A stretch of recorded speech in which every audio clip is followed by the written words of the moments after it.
Olá, meu nome é Gabriele Costa Souza e irei apresentar o trabalho intitulado Caracterização e Estudo de Eficácia e Toxicidade gastrointestinal de nanopartículas poliméricas carreadas com alendronato e sódio, sob orientação do professor Dr. Diante Bernizoni Medeiros. A osteoporose é uma doença ósseo-metabólica que resulta em um aumento da fragilidade óssea. Dentre os tratamentos indicados para a osteoporose, destacam-se os bifosfonatos, dentre os quais o alendronato e sódio. No entanto, seu uso tem sido associado a alguns efeitos colaterais, como úlceras gástricas, intolerância gastrointestinal, erosões esofágicas e apoptose de células osteoblásticas. Desse modo, nanopartículas constituídas por polímeros naturais, como goma do cajueiro e goma do angico, podem vir a constituir sistemas promissores para a liberação de fármacos. Diante disso, o objetivo geral desse estudo foi desenvolver um novo veículo de liberação da alendronato de sódio utilizando sistemas nanoestruturados poliméricos para a redução da toxicidade gastrointestinal ocasionada pelo fármaco, e com objetivos específicos, isolar, purificar e modificar a goma do cajueiro, isolar e purificar a goma do angico, caracterizar os polímeros e derivados modificados por FTIR, verificar a interferência da razão polímero-fármaco sobre o tamanho das nanopartículas e caracterizar as nanopartículas de acordo com o espectro de absorvância, o tamanho, potencial zeta e índice de polidispersão. Após isoladas, purificadas a goma do cajueiro modificada, foi realizada a caracterização das gomas por meio de FTIR.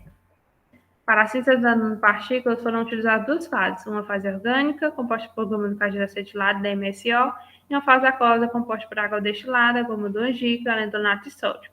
A fase orgânica foi submetida à agitação e em seguida foi adicionada a fase aquosa. A agitação perdurou por 15 minutos e desse modo foram obtidas nanopartículas em solução.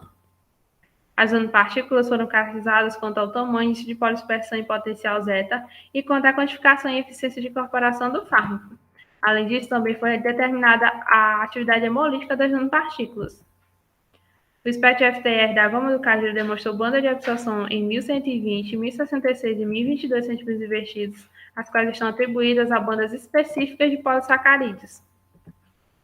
Para a goma do cajueiro acetilada, observa-se a formação de banda na região de 1750 centímetros invertido, a qual evidencia a inserção do grupamento acetil na estrutura polissacarídica, confirmando a ocorrência do processo de acetilação.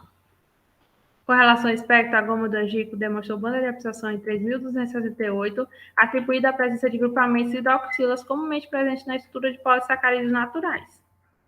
É possível observar, com relação à caracterização das nanopartículas, que o tamanho das nanoestruturas está diretamente relacionado com a quantidade de fármaco no sistema, uma vez que ao aumentar a sua concentração, houve a diminuição do tamanho das nanopartículas.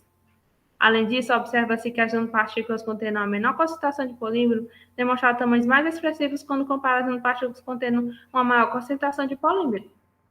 Com relação ao índice de polidispersão, observa-se que as nanopartículas 0,05% indicam tratar-se de amostras com distribuição de tamanho monodispersas. Já as nanopartículas 0,1% contendo 10 e 15 mg de fármaco, respectivamente, indicam tratar-se de amostras polidispersas. Os valores de potencial zeta apresentados na tabela demonstram que as nanopartículas formuladas com 0,05% de polímero apresentaram uma força repulsiva mais expressiva quando comparadas com partículas contendo 0,1% de polímero. A figura 5 demonstra que há uma diferença de absorvância nas bandas de leitura, a qual pode estar associada à eficiência de incorporação do fármaco nas nanopartículas. Os valores de eficiência de incorporação aumentaram conforme a diminuição do fármaco no sistema, como demonstrado na tabela 1. Os resultados apresentados na figura 6 demonstram que a hemólise observada foi menor para as nanopartículas a 0,05% quando comparada a nanopartículas a 0,1%. Além disso, quando nanocapsulado, observa-se a redução do perfil hemolítico do fármaco. Diante disso, os resultados da análise de caracterização da goma do cajueiro modificada realizada por FTIR demonstraram que houve modificação na estrutura polissacarídica e que os resultados obtidos até o presente momento mostram-se promissores, uma vez que foi possível a realização da síntese de nanoformulações para encapsulação da alendronato de sódio, utilizando os polímeros naturais goma do cajueiro acetilado e goma do angico, as quais apresentaram características adequadas em termos dos parâmetros avaliados. Esses são os nossos agradecimentos e essas são as nossas referências. Muito obrigada.